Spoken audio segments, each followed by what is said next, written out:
Surabaya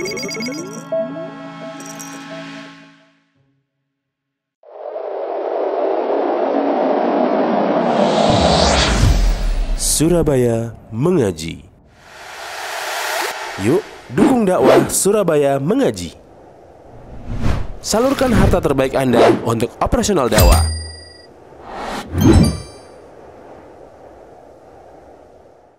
Bahwasanya pemberian ini adalah sesuatu yang diberikan tanpa ada balasan. Tanpa ada balasan. Jadi ada hibah, ada juga hadiah, ada sedekah, dan ada suap atau riswah. Jadi ini sesuatu yang hampir berdekatan maknanya ya. Kalau hadiah itu biasanya dalam rangka memuliakan. Kita ngasih hadiah karena kita memuliakan orang yang kita beri hadiah. Atau hadiah ini kita berikan karena memenuhi syarat. Ya. Jadi kalau kita punya anak dihafal 5 juz, kita kasih hadiah. Ini syaratnya terpenuhi, maka dikasih hadiah. Dan hadiah ini biasanya juga diberikan kepada orang yang statusnya lebih tinggi daripada kita. Hadiah kepada guru, hadiah kepada orang tua. Ya.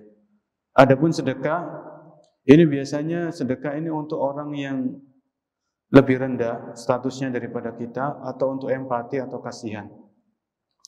Kemudian hibah ini biasanya tanpa sebab. Hibah ini tanpa sebab. Ya. Jadi kita misalnya orang tua, kemudian kita punya anak, dan kita orang tua ini kita masih sehat, tidak ada tanda-tanda akan mati, kemudian kita kasih hibah, ya.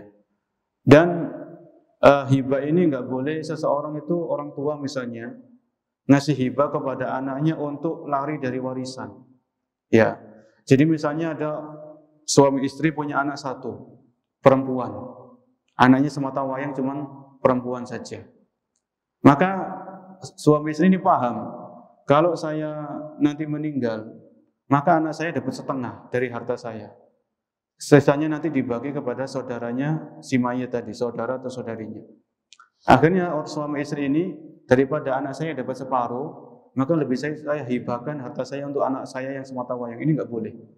Jadi orang tua itu kalau ngasih hibah itu nggak boleh tujuannya lari dari warisan, karena warisan ini sudah ada pembagiannya di dalam Islam.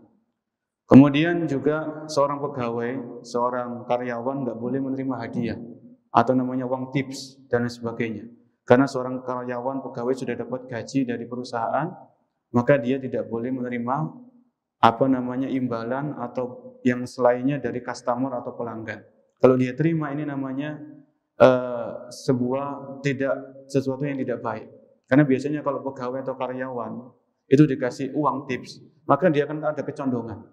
Kalau ada pelanggan ini datang, maka didahulukan, dilayani dan sebagainya. Maka ini akan merugikan perusahaan tersebut.